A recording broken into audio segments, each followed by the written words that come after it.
Selamat tahun baru. Dan biarlah tahun baru ini gak cuman tahunnya yang baru, tapi setiap daripada kita juga terus diperbaharui di dalam segala tindakan, pemikiran, dan rencana-rencana kita ke depan. Oke, rasanya kita di sini juga masih banyak ini ya, kristal rupanya ya. Tahu kristal saudara ya? Karena 30% sudah hilang semua dari yang minggu lalu. Ternyata betul-betul bukan rumah orang sempurna ini. Oke, kita rupanya perlu bikin kostum tulisannya nothing impossible ya. Nothing impossible for 3K, not 4K. Kalau 4K TV saudara. 3K, 3K kita. Dan kita percaya di tahun 2022 tahun yang paling cocok, tahun yang paling tepat untuk setiap daripada kita berlomba-lomba mewujudkan itu. Kenapa? Sebab secara visi besar daripada Rock Ministry aja tahun ini adalah tahun multiply grace. Ya kan? The year of anugerah Tuhan itu berlimpah dalam hidup kita. Nah kalau anugerah Tuhan berlimpah, apa yang gak bisa kita kerjakan sebenarnya? Apa yang gak bisa kita wujudkan dalam kehidupan kita? Nah saya berharap begini ya. Tiap tahun itu para penatua kita mendapatkan visi, mendapatkan janji daripada Tuhan untuk terjadi dalam kehidupan kita itu menurut saya itu dahsyat banget gitu loh ya.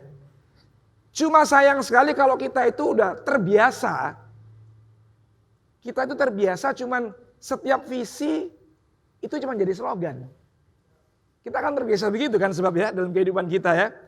Selalu kalau bikin acara, bikin event, bikin macam-macam itu cari kata-katanya yang bagus-bagus tapi ya cuma sebatas kata-kata. Betul ya?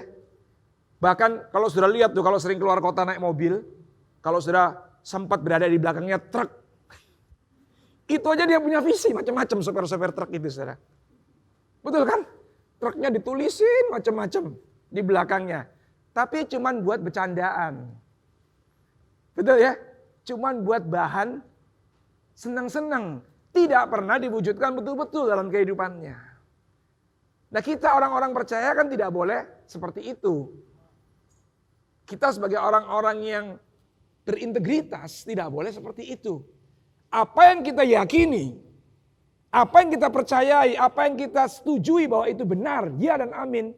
Seharusnya kita juga wujudkan dalam kehidupan kita. Nah, saya mau kasih tahu, kalau apa yang menjadi visi kita itu terwujud, yang diuntungkan siapa sih? Yang memperoleh manfaatnya siapa sih? Pertama-tama adalah keluarga saudara sendiri, orang-orang dekat saudara sendiri, orang-orang yang saudara kasihi. Setelah itu baru ke komunitas kita. Ya, jadi jangan salah sangka bahwa kalau kita bikin visi, oh itu untuk kepentingan gereja, oh itu untuk kepentingan organisasi. Enggak, ini buat saudara dan saya, buat kita semua. Oke? Nah, tahun ini tahun yang paling tepat untuk kita berbicara tentang visi kita yang ingin kita betul-betul wujudkan. Karena Tuhan Yesus pun juga memerintahkan hal yang sama. Betul kan? Satu-satunya doa yang diajarkan oleh Tuhan Yesus adalah doa yang mengatakan bahwa datanglah kerajaanmu, jadilah kehendakmu. Di dalam kehidupan kita hari ini, dalam rumah tangga kita seperti suasananya seperti di sorga. Jadi saya tidak ahli berbicara tentang bagaimana caranya menuju sorga. Tapi saya cuma ingin ngajar gimana caranya hidup kita seperti suasana sorga. Ya, oke. Waktu saya baca kitab, sudah tahu kan? Kalau saudara orang percaya, saudara harus baca kitab Roma. Nggak boleh nggak? Jelas ya?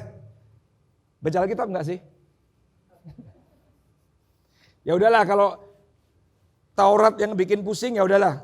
Tapi saudara wajib baca kitab Roma. Wajib. Kalau ada orang mengaku percaya, nggak baca kitab Roma, saudara akan banyak ketinggalan. Saudara akan banyak nggak ngalami apa yang Tuhan janjikan. Sebab kitab itu kitab yang luar biasa, maestro. Kitab yang ditulis yang mensummary semua kitab yang ditulis oleh Paulus sebenarnya tentang bagaimana pengenalan kita terhadap Tuhan itu. Dan bagaimana harusnya kita berlaku sebagai orang-orang percaya. Nah, hari ini saya mau membahas tentang apa yang Paulus ajarkan dari kitab Roma tentang konsep daripada sebuah ibadah yang sejati. Yang waktu kita mulai belajar mengambil langkah untuk ibadah kita nggak cuma sekedar melakukan event, tapi betul-betul ibadah yang sejati kepada Tuhan. Sebenarnya sorga itu otomatis hadir dalam hidup kita. Apa yang kita ingin capai sebagai visi itu akan terjadi dalam hidup kita. Ya, nah kita belajar nih sekarang. Saya mencoba untuk secara cepat. Konsep ibadah yang umum yang kita fahami adalah melakukan ritual upacara keagamaan. Seperti hari ini nih. Hari ini kan ritual kan? Sudah lihat aja. Dari minggu ke minggu kan kita sama kan? Hostnya keluar, menyapa saudara. Kemudian naikkan 1 pujian, 2 pujian, 3 pujian. Ditutup, kemudian firman Tuhan disampaikan. Setelah firman Tuhan perjamuan kudus, betul kan? Itu semua apa? Ritual. Ritual. Bahkan coba misalnya satu kali, begitu host datang, dia langsung, ayo kita perjamuan kudus. Mungkin ada yang gak nyaman udah. Betul apa enggak? Kita langsung mulai, kok begini gerejanya? Gak bener nih. Atau begitu udah host keluar langsung pengumuman dulu.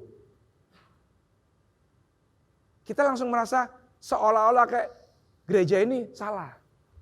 Kenapa? Karena konsep kita dalam ibadah itu ritual yang sudah tertata. Gereja itu ya pasti orang-orang percaya Tuhan itu adalah kalau kumpul pasti pertama-tama harus nyanyi dulu. Oh enggak sih, shalom dulu ya. Habis shalom nyanyi. Habis nyanyi baru firman, terus doa dan lain sebagainya. Nah itu semua ritual upacara keagamaan yang dilakukan oleh semua umat manusia di muka bumi. Nah terus yang lebih luar biasa lagi, kalau kita udah lakukan ritual ini selama 1 jam lebih, kita seolah-olah merasa sudah Tuhan senang. Nah kalau ada yang gak melakukan ritual ini sehari, seminggu aja, 1 kali aja, kayak rasanya ada yang kurang. Ada yang salah. Karena gak ke gereja. Tapi gak tahu di sini jangan-jangan malah senang gak ke gereja. Nah itu menandakan konsep ibadah kita adalah melakukan ritual upacara keagamaan semata. Nah kemudian ada yang kedua yang lebih cocok, lebih pas. Saya tulis begini, melakukan segala aktivitas sehari-hari sebagai ibadah untuk Tuhan. Betul ya? Karena ada ayatnya juga sih. Kalau engkau melakukan apa aja, termasuk makan minum, lakukan seperti untuk Tuhan. Nah ini lebih benar. Tetapi sayangnya, cuman diucapkan di kata-kata. Betul ya? Cuman diucapkan sebatas di perkataan. Pekerjaanku ibadahku. Pelayananku ibadahku. Rumah tanggaku adalah ibadahku dan lain sebagainya.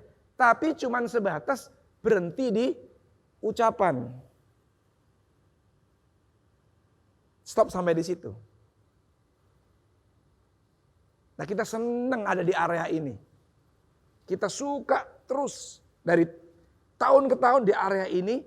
Terus lucunya minta Tuhan merubah hidupnya seperti yang Tuhan janjikan di firman Tuhan.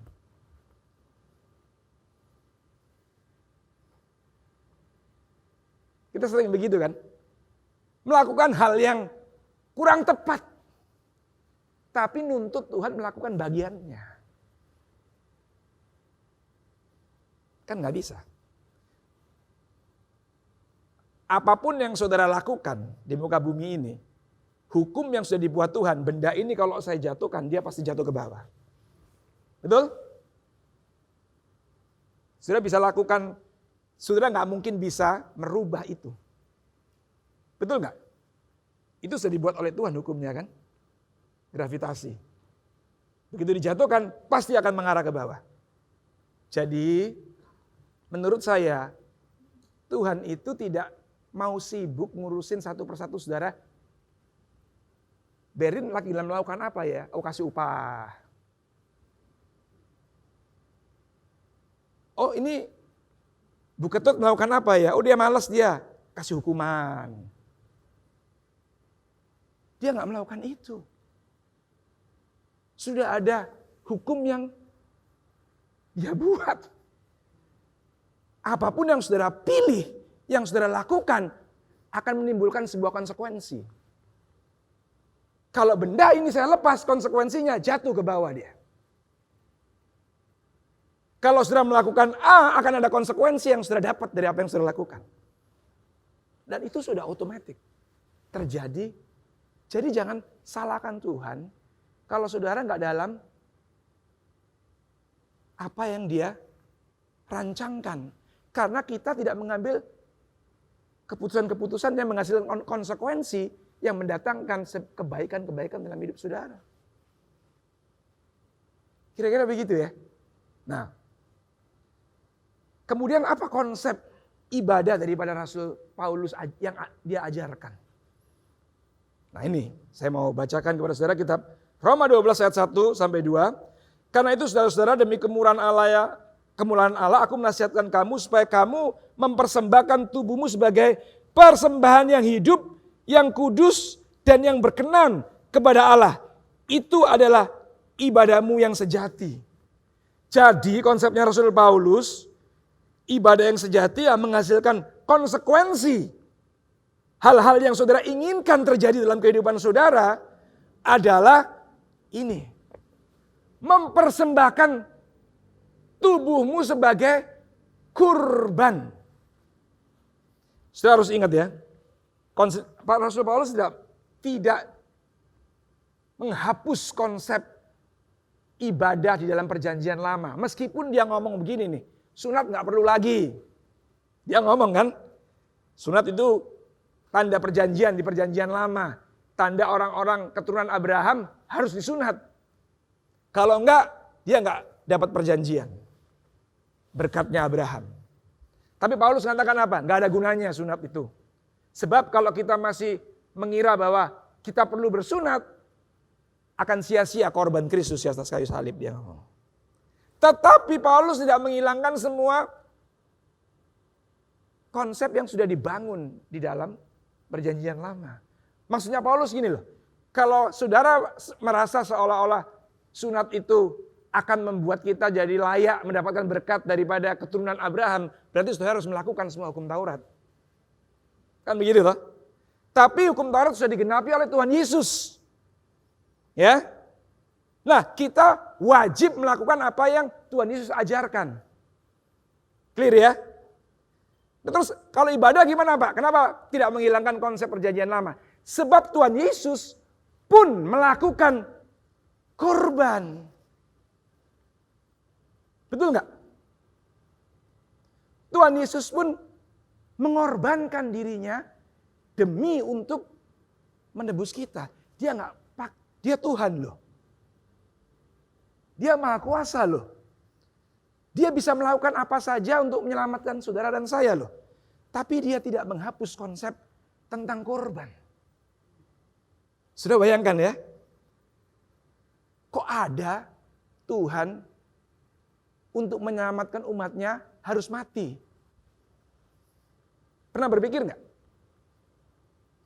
Karena itu konsep yang dibangun oleh Tuhan sendiri lewat Nabi Musa kan. Harus ada kurban.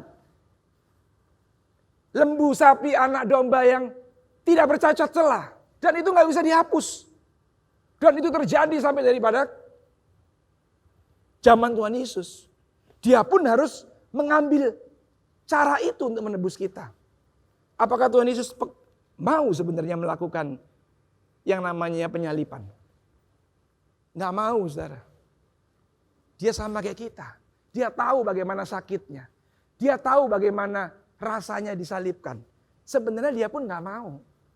Makanya ditampilkan kan cerita itu bahwa dia sampai mencucurkan keringat campur darah, itu tanda sebenarnya dia juga gak mau. Tapi dia gak bisa menghapus konsep tentang korban itu. Kalau dia mencintai kita, dia mau kita selamat, dia harus mengorbankan dirinya di kayu salib. Nah ini satu ini gak bisa hilang nih. Nah akhirnya hari ini pun Paulus mengajarkan. Nah tapi saudara dan saya yang ingin menerima janji-janji yang dijanjikan Tuhan kepada Abraham, Ishak dan Yakub, dikatakan kita harus melakukan ibadah kita dengan benar. Yang saya sebut ibadah yang sejati. Caranya bagaimana? Mengorbankan tubuh kita juga seperti Tuhan Yesus. Tapi nggak perlu sampai mati di atas kayu salib. Sebab yang mati cukup anak domba Allah, yaitu Tuhan Yesus saja. Sekali saja. Nah kita harus mengorbankan tubuh kita dalam kondisi hidup-hidup. Itulah esensi sebab daripada ibadah. Mengorbankan. Gimana caranya mengorbankan kurban yang hidup itu? Nah ini saya jamin yang akan kita bahas hari ini membuat saudara mungkin, oh itu aku, termasuk itu saya. Ya pasti, yakin saya. Kenapa? Sebab dikatakan begini. Kan dikatakan tadi toh, persembahan yang hidup, yang kudus dan berkenan. Kata kudus adalah separate kan artinya. Kata kudus itu bukan, ini kalau papan tulis, saya hapus semua, jadi kosong kan, putih kan, misalnya papan tulis, hitam papan tulis ya. Saya hapus semua tulisan yang ada dengan kapur itu, jadi hitam total, hilang semua. Itu saya sebut suci. Hilang semua, kosong. Tapi yang Tuhan mau, kudus. Kalau kudus itu artinya separate, dipisahkan. Kita sama Tuhan suruh mempersembahkan hidup kita sebagai persembahan yang kudus. Yang dipisahkan dulu. Apanya dipisahkan? Cara kita mengoperasikan hidup kita. Kita harus komitmen, caranya harus pisah, beda dengan cara yang dunia ini lakukan. Clear ya? Cara kita melakukan, mengoperasikan kehidupan kita, baik dalam membangun rumah tangga, dalam membangun hubungan dengan komunitas, baik membangun karir, membangun bisnis, caranya harus beda dengan dunia ini. Contoh, kalau naik bus, rame, penuh, kursinya habis, semua rebutan duduk kan? Yang umum orang rebutan duduk kan? Yang umum. Tanpa mau peduli, ada orang berdiri yang kakinya sedang sakit, usianya lebih tua. Pada umumnya kita, emang gua pikirin, yang penting salah sendiri datang terlambat, saya duduk dulu. Itu pada umumnya dunia begitu. Kalau kita mau beribadah yang sejati, mau kudus hidup kita beda dengan orang-orang, kita justru harus rela berdiri demi orang yang lebih tua, yang lebih perlu, yang lebih butuh, faktor usia, faktor kesehatan dan lain sebagainya. Ngalah kita. Itu kan gak umum kan? Tapi ini aja, udah ada banyak orang-orang yang kenal Tuhan yang mulai lakukan. Atas dasar humanisme. Nah ini nih ibadah ini begini nih.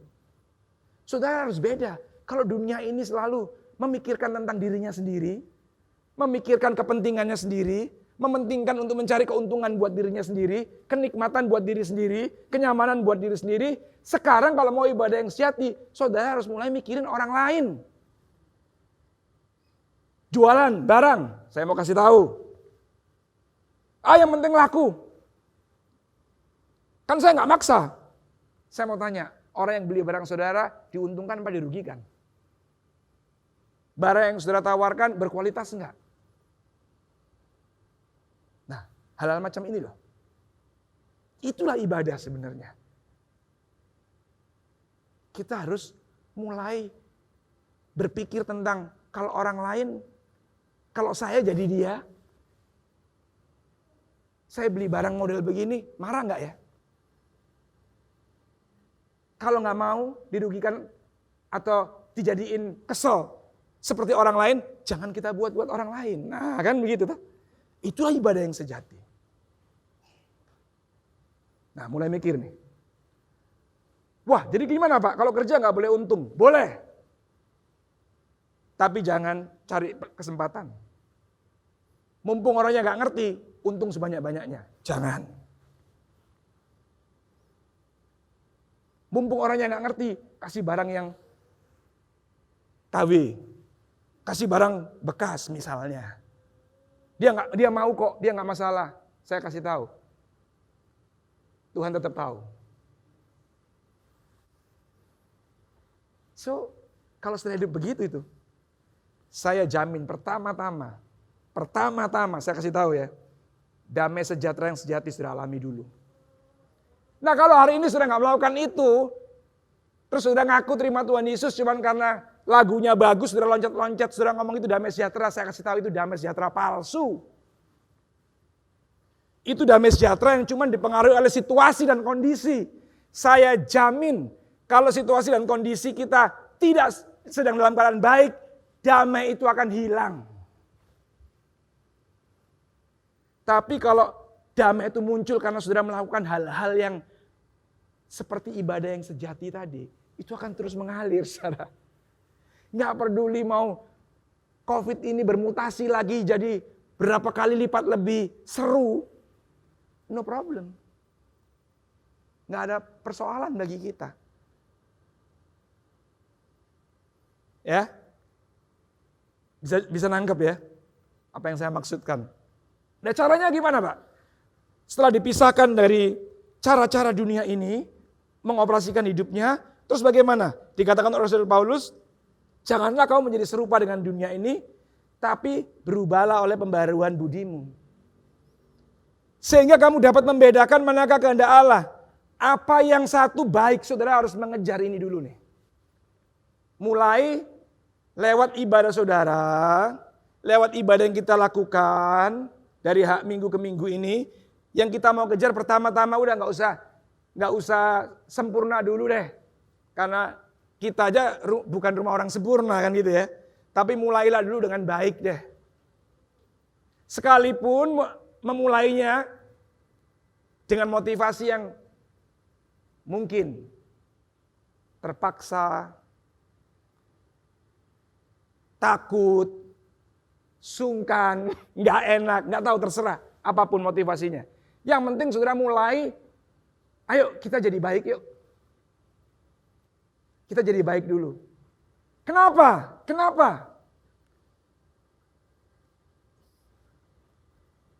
Oh ini udah ya. Udah. Kenapa harus baik?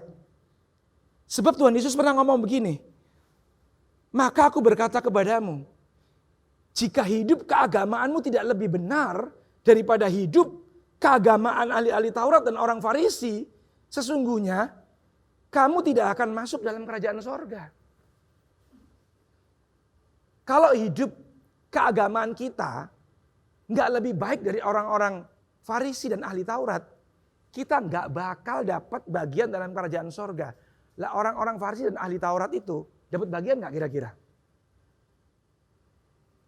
Dapat bagian nggak? Oh dia oposisi kan sama Tuhan Yesus. Nah terus Tuhan Yesus ngomong kalau kita nggak lebih baik dari mereka, kita nggak bakal dapat bagian. Nah apa itu hidup keagamaan? Nah saya tadi ngomong kan, keagamaan itu ritual. Agama itu aturan. Agama itu hukum. Ya kan? Bahkan kita perjanjian lama kita yang disebut hukum Taurat. Itu artinya, Taurat itu bahasa aslinya kan Torah. Torah itu artinya aturan-aturan. Aturan apa Pak? Aturan dalam hidup berkewarganegaraan. Loh, itu yang Musa tulis di Torah sebenarnya. Aturan dalam bagaimana hidup membangun keluarga. Aturan bagaimana kita ini bergaul, bersosialisasi. Aturan bagaimana kita ini bekerja dengan benar. Cuma aturan-aturan, saudara. Aturan bagaimana kita menjadi karyawan yang baik. Aturan bagaimana kita menjadi orang tua yang baik, warga negara yang baik, jemaat sebuah gereja lokal yang baik. Cuman itu aja. Nah, sudah bayangin. Ini anaknya Pak Yosua Andi yang nyanyi ini tinggal di Jepang. Saya belum pernah ke sana, terus terang. Tapi saya sering dengar cerita-cerita tentang kakak saya, teman-teman saya yang pernah pergi ke sana. Katanya di sana, kalau di Singapura, sekarang barang ketinggalan dulu 10 tahun lalu nggak hilang, sekarang nggak tahu, bisa-bisa hilang kali. Ya, karena terakhir saya di Singapura udah sempet dikuntit sama orang yang mau jambret. Kalau di Jepang katanya sampai hari ini, handphone ketinggalan aja di food court, sudah lupa, 2 jam lagi sudah balik, masih ada di situ dia. Karena orang-orangnya sangat taat aturan pemerintah. Kalau ngambil barangnya orang itu nyuri. Dia nggak mau ngambil. Bayangin saudara, dia nggak percaya Tuhan Yesus saudara, kebanyakan orang-orang di sana. Tapi dia taat aturan.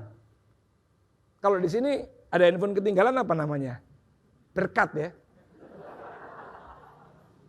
Pak, saya dapat berkat. Lu serius? Saya nggak bercanda. Satu saat saya datang ke sebuah komsel. Ada jemaat yang bersaksi. Puji Tuhan Pak, saya waktu dalam kesulitan. Tiba-tiba Tuhan tolong. Saya nemu dompet. Hah? Waduh. Saya diam saudara. Wah gimana ini ya? Ya iya sih. Isinya menolong dia hari itu. Tapi duitnya orang, ada KTP-nya lagi dompetnya. Saya coba untuk jelaskan, Bu, Pak, kalau nemu barang identitasnya jelas, bukan berkat namanya. Itu ujian. Itu ujian. Ya kalau ibu di hutan ada duit kececeran, ya bolehlah itu dibilang berkat. Ya nggak ada identitasnya dan lain sebagainya ya. Tapi kalau di tempat, di kota, di food court, di tempat kos saudara, tempat saudara bekerja, di gereja, ada dompetnya orang jatuh, ada KTP-nya, ya kembaliin, itu ujian namanya. Nah kita sering begitu tuh. Nah kalau di Singapura, atau di negara-negara lain deh, negara maju. Dulu saya udah gak usah orang lain saya. Dulu kan zaman berapa tahun yang lalu itu ada uang 100 rupiah yang berat ya. Yang bahannya itu logam soalnya ya. Kalau sekarang kan ringan-ringan kan. Dari aluminium atau apa yang sekarang gitu ya, uang koin itu loh. Bunyinya beda kan dengan logamnya di Singapura sana. Dulu saya suka nakal. Sebab naik bus itu nggak ada yang jaga kotaknya. Kita dengan kesadaran, dengan tertib masukin koin. $1 lah. Iya kan? Nah, $1 itu kan 9.000 saudara. Nggak ada yang jaga. Gimana kira-kira? Nah saya dulu, saya masukin uang 100, koin 100 rupiah. Kan bunyi, kelinting. Sopirnya udah diem aja, supirnya nggak lihat. Dulu, bukan sekarang loh ini. Jangan ditiru. Sekarang nggak bisa lagi. Koin kita udah ringan banget, bunyinya beda, langsung noleh dia. Loh iya. Nah saya pernah di mall. Sorry ya saya ngomong. Dengan teman-teman dalam tanda kutip pendeta-pendeta. Yang kayak saya beginilah. Di mall.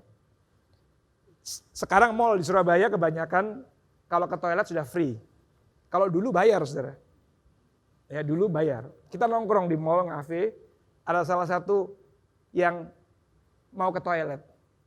Nggak bawa dompet. Nggak bawa duit. Saya ngomong, loh nggak bawa duit, kan bayar. Oh nggak usah katanya. Loh nggak diminta. Nah, kalau gue kasih tahu caranya katanya. Jangan lihat kotaknya, lihat aja ke depan, langsung jalan begini. Dia nggak berani nanya, dipikir kita yang punya toko di salah satu di sini katanya. Oh, bayangin saudara, cuman duit 1.000. Tapi nggak merasa salah, tetap setelah duduk lagi ngomong lagi, Tuhan dahsyat. Tuhan luar biasa. Masih bersaksi. Terus saya mikir, aneh ya kita ini ya, kenapa ya? Kenapa ya? Nah di sini nih perannya. Kan saya udah ngomong berkali-kali. Setan nggak usah ditakuti. Dia nggak punya kuasa lagi atas hidup saudara. Sebab sudah diselesaikan oleh Tuhan Yesus 2000 tahun yang lalu kan. Dia nggak bisa lagi punya kuasa ngotak-ngatik orang yang percaya Tuhan Yesus. Kecuali sudah nggak percaya Tuhan Yesus sungguh-sungguh. Sudah bisa dikotak-atik. Tapi kalau kita yang percaya menerima korban Kristus atas kayu salib. Roh Kudus dalam kita. Setan nggak punya kuasa atas kita. Tetapi dia bisa menipu kita dengan cara-cara yang konyol-konyol seperti tadi itu. Sehingga membuat kita lumpuh. Kuasa yang seharusnya ada dalam diri kita, otoritas yang sebenarnya ada dalam diri kita, nggak beroperasi. Karena konsekuensi daripada pilihan yang kita lakukan itu tadi. Kita melakukan, mengoperasikan hidup kita masih serupa dengan dunia ini. Bisa nangkep ya? Itu adalah sebuah konsekuensi yang kita tanggung. Karena kita tidak melakukan ibadah kita dengan mengorbankan tubuh kita sebagai persembahan yang hidup. Yang dipisahkan dari cara dunia. Memperbarui akal budi kita sehingga jadi baik. Bayangin saudara. Kita baca Alkitab, kita tahu mulut ini, Yakobus ngomong, seperti korek api yang kecil, tapi bisa membakar hutan. Betul ya? Barang siapa suka mengemakannya, dia akan makan buahnya. Wah kita hafal semua. Terus Tuhan ngomong juga di satu ayat yang lain. Jangan ngotak-ngatik nabi-nabiku. Jangan ngotak-ngatik orang-orang yang kuurapi. Sebab akan berurusan dengan Tuhan. Betul ya? Hafal juga kita. Tapi gak sadar kan? Kalau ngobrol, ngomongin hamba Tuhan. Kalau ngobrol, kritikin hamba Tuhan. Makan gak kita buahnya? Dari apa yang kita lagi makan? Nah hati-hati. Loh kalau hamba Tuhannya salah gimana Pak? Saya ajarin sekarang. Saya bisa salah, sangat bisa. Makanya saya kemarin udah ngomong kan. Semua, gak apa-apa saya sebut aja. Kritik dan saran yang saudara mau berikan kepada kita yang melayani di Rock Riverside. Berikan aja secara terbuka. Kalau bisa langsung ke orangnya. Biasakan kita punya budaya begitu. Dan percayalah, kita yang saudara kasih kritik dan saran, tidak akan baper selama yang saudara ucapkan itu kebenaran. Bukan cari-cari, bukan personal issue. Tapi hal-hal yang benar. Yang memang jadi blind spot kita. Jadi titik buta kita. Percayalah saudara-saudara, kita pun tidak kepingin menampilkan kekonyolan dengan sengaja melakukan kesalahan dalam pelayanan ini. Tapi kita masih bisa salah. Nah kalau salah, kasih tahu aja sebagai keluarga spiritnya. Daripada saudara bawa cerita itu, saudara ngomong kemana-mana, saudara akan makan buahnya. Sebab saudara tidak berbeda dengan dunia ini jadian. Saudara tidak diperbarui akal budimu. Saudara tetap orang dunia ini sukanya gosip, kita juga sama. Bahkan yang digosipin orang-orang yang dipilih Tuhan lagi. Saudara jangan pikir nabi-nabi itu sempurna. Nabi-nabi itu pun punya kelemahan. Saudara lihat kan bagaimana Elia mengalahkan ribuan nabi Baal.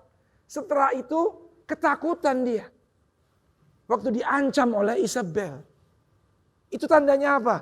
Nabi sekelas Elia saja punya kelemahan.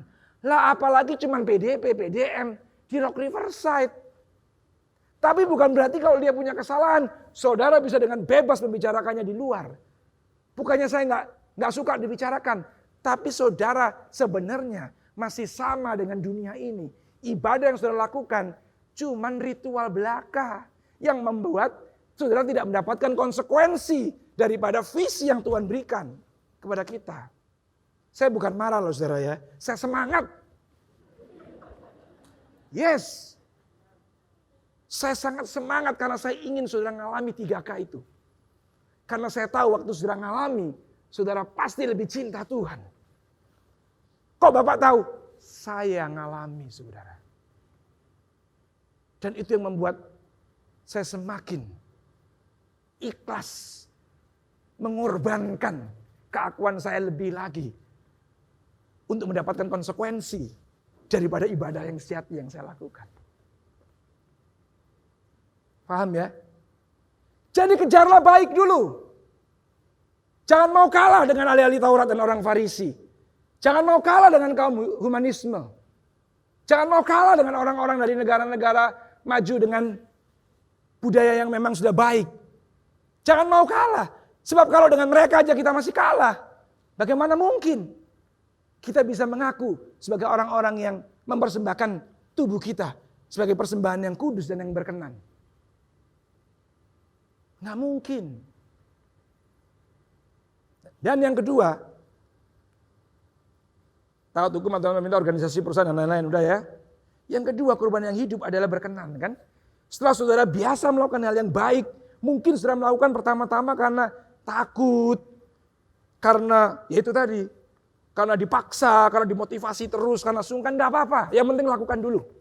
Mulailah saudara tertib. Yang nggak punya KTP, nggak punya BPJS, nggak punya surat-surat komplit, nggak punya MPAG, Taman Mumbul. Pokoknya yang persyaratan-persyaratan dalam organisasi, gereja, persyaratan-persyaratan dalam saudara bekerja di kantor, persyaratan-persyaratan dalam saudara sebagai warga negara, termasuk bayar pajak. Saya mau kasih tahu, bertobat hari ini. Bertobat tahun ini. Lakukan semua dengan tertib. Sebab kalau enggak, 3K enggak akan pernah bisa saudara alami. Percayalah. Kita harus menjadi warga yang baik dulu. Kita harus jadi orang yang baik dulu. Kita harus jadi orang yang taat aturan dan hukum dulu.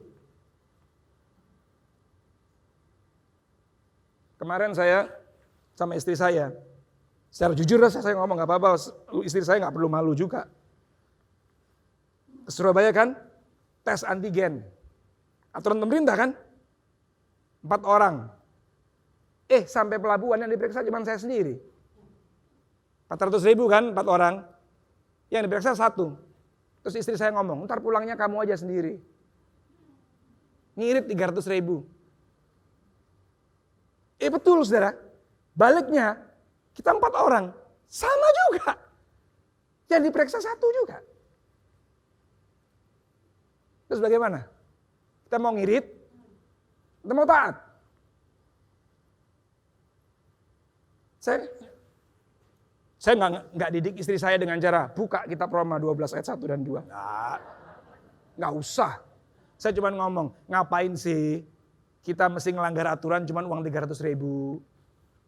Pemerintah udah suruh periksa, suruh tes. Ya udah tes aja lah. 300.000 ini paling buat makan sekali udah habis, besok juga udah turun ke jamban. Nggak berharga.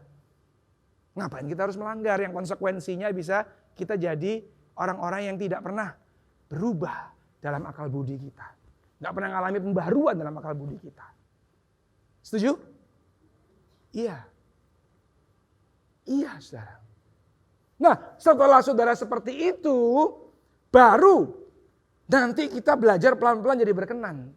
Nah ini, 1 Korintus ngomong begini, segala sesuatu diperbolehkan benar, tapi bukan segala sesuatu berguna. Nah kita mulai ngomong, bukan masalah dosa enggak dosa, bukan masalah boleh enggak boleh, udah. Orang yang ngomong begitu itu anak-anak saudara. Percayalah, orang yang ngomong makan ini boleh enggak, makan itu boleh enggak, melakukan ini boleh enggak sih Pak, melakukan itu boleh enggak. Aduh udah itu anak-anak pasti udah. Sudah udah tahu kok, boleh enggak boleh sebenarnya sebagai orang-orang yang sudah cukup, punya usia yang cukup. Segala sesuatu boleh, enggak ada yang enggak boleh. Bahkan saya secara ekstrim ngomong nih ya, rokok boleh nggak? Boleh. Tapi berguna nggak? Saudara jawab. Sebab kalau saya ngomong nggak boleh loh, perusahaan rokok itu kan bukan ilegal saudara. Kan legal dia, sah. Pemerintah aja memperbolehkan. Loh kok kita ngomong nggak boleh? Kan salah kita. Ayo. Apalagi kalau saudara kerja di pabrik rokok. Atau saudara agen jualan rokok. Kan saudara bisa sakit hati sama saya. Kalau saya ngomong nggak boleh. Boleh. Pemerintah aja nggak melarang. Tapi saya ngomong sekarang buat orang-orang percaya Tuhan. Berguna nggak? Sebab firman Tuhan mengajarkan. Segala sesuatu diperbolehkan. Benar. Tapi bukan segala sesuatu membangun. Jangan seorang pun yang mencari keuntungan dirinya sendiri. Tapi hendaklah tiap-tiap orang mencari keuntungan orang lain. Wow. Wah ini dewasa ini saudara. Orang nggak lagi bicara boleh nggak boleh. Makanya satu kali ada hamba Tuhan, urusan anaknya di KDRT.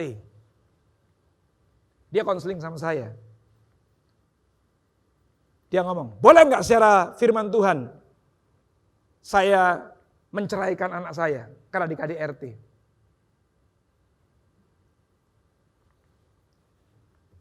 Saya tanya sama dia, Bapak tanya kata firman Tuhan apa kata saya pribadi? Nah, saya nggak mau dijebak sebab saudara. Kalau saya ngomong nggak boleh, dibalik. Kalau anakmu dipukulin gimana kamu? Nah, saya pun belum tentu mampu. Saya ngomong, Bapak tanya firman Tuhan apa tanya saya pribadi? Kalau tanya apa kata firman Tuhan ngomong nggak boleh. Tapi kalau Bapak tanya saya pribadi, bukan cuma saya ceraikan Pak, saya hajar itu suaminya. Makanya kalau mau deketin anak saya hati-hati. Oh serius. Karena saya harus melindungi anak-anak saya dari kekurangan ajaran orang-orang. Oh iya men, iyalah. Bukan cuma saya ceraikan, saya hajar itu orang Pak. Kalau saya pribadi loh ya, saya kan bukan Tuhan Yesus. Tapi firman Tuhan mengajarkan tidak boleh. Dan hari ini pun saya sedang belajar menjadi seperti Kristus. Ya. Enak kan saudara? Segala sesuatu boleh. Segala sesuatu berguna, enggak. Segala sesuatu membangun, enggak. Nah, dewasa ini begini saudara. Paulus ngomong begini nih. Yang paling keren nih. Dia ngomong, ini kan konteksnya dia waktu itu ngomong tentang makanan yang dipersembahkan berhala nih. Konteks komplitnya. Paulus ngomong begini loh. Bahkan, kalau aku makan makanan yang habis dipersembahkan berhala pun, bagiku gak ada masalah.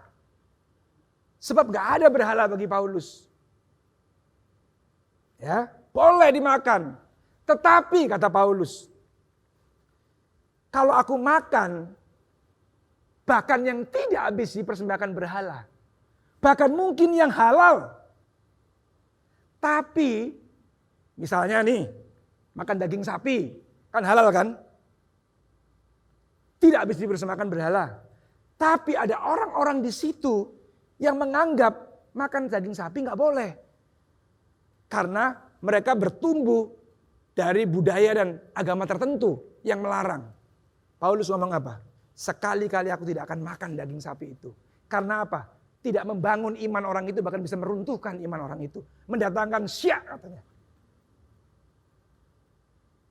Jadi, kata orang yang tanya sama Paulus, apakah kebebasan kita diikat oleh orang-orang lain? Itulah korban, saudara. Itulah korban. Kebebasan kita terkekang. Demi untuk, bukan keuntungan kita. Bukan untuk mencari keuntungan diri sendiri. Tapi hendaklah tiap-tiap orang mencari untuk keuntungan orang lain. Waktu kita melakukan sesuatu. Bahkan makan pun. Demi supaya untuk orang lain itu bisa bertumbuh. Dibangun imannya. Bukan malah kesandung gara-gara kita makan. Saya bisa nangkep? Saya bisa ngerti maksud saya? Kan gak enak kan? Hidup kita berarti dibatasi oleh pertumbuhan iman orang lain. Yes. Itulah korban yang hidup. Yang kudus, yang berkenan kepada Tuhan. Itu sebabnya saudara. Saya dengan gaya saya seperti ini. Saya selalu lebih milih kalau sudah mentok. Diskusi sama orang yang ngotot. Terus keputusannya saya milih, ya udah saya ngalah, terserah deh. Daripada dia tersandung. Iya, hari ini pun saya sedang diproses. Dalam sebuah keputusan bisnis yang menurut saya sangat merugikan saya banget. Tapi waktu nggak ketemu, titik temu, ya udahlah. Daripada saya membuat orang itu, karena orang itu secara, ya saya nggak menghakimi dia nggak lebih dewasa dari saya imannya, enggak. Tapi saya sudah jauh lebih lama berada dalam dan lebih intens berada dalam pelayanan. Saya lebih milih, oke. Kita ikuti dulu kemauanmu. Supaya dia nggak tersandung. Dan percayalah saudara, percayalah. Saya sudah buktikan berkali-kali. Kebenaran akan menjawab sendiri nanti. Kalau memang saudara itu kenyataannya benar, nggak usah membela diri. Kebenaran itu akan menjawab sendiri nanti. Waktu yang akan menjawab. Tapi sebaliknya, kalau memang kita itu sebenarnya masih egois, masih serupa dengan dunia ini, kalau kita itu memang sebenarnya nggak tulus, saya mau beritahu ya, biar saudara ditabiskan jadi pendeta pun, satu saat Tuhan akan singkapkan juga. Hidden agenda kita, ketidaktulusan kita, Tuhan akan singkapkan juga. Why? Sebab kita percaya Tuhan kita itu omnipresent. Dia maha hadir, dia maha kuasa. Dan kita sepakat dia mengasihi kita apa adanya. Justru karena dia mengasihi kita apa adanya itulah dia mau membentuk kita untuk menjadi semakin berkualitas. Justru dia mau membentuk kita untuk menjadi seperti dia. Karena konsekuensinya kalau kita tidak dibentuk dan tidak menjadi seperti dia, kita tidak dapat bagian dalam kerajaan sorga. Orang-orang yang akan dapat bagian dalam kerajaan sorga, ingat baik-baik, bukan orang-orang beragama Kristen yang sudah ikut pelayanan. Bukan. Tapi orang-orang yang dirubah akal budinya dari hari ke hari.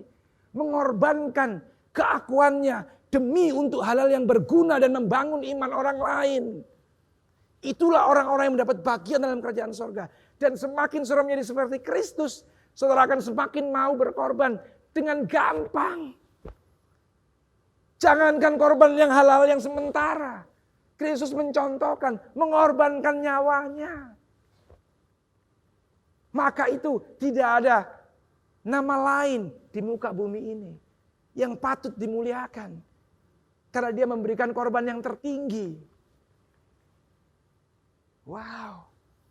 Wow, saya kalau udah ngomong begini, mau ditambah 1 jam lagi saya masih mau nih. Dan itulah yang saya perjuangkan dalam hidup saya. Itulah yang saya terus gumuli dalam kehidupan saya. Dan saya berharap saudara ada di tempat ini bukan kebetulan. Tugas saya sebagai orang yang dipercaya dalam pelayanan ini, pertama-tama tugas saya menduplikasi diri saya sendiri untuk saudara. Ya, saya menduplikasi minimal saudara mengikuti apa yang saya alami.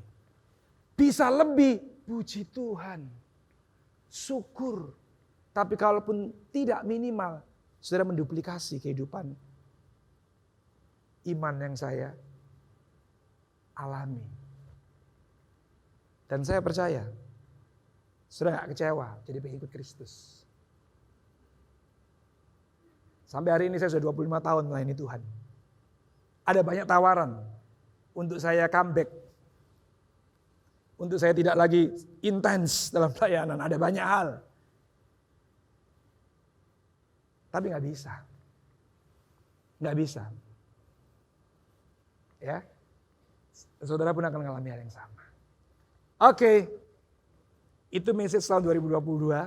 Nah, waktu saudara menghadirkan ibadah yang sejati, yang tahu cuma saudara sama Tuhan ya.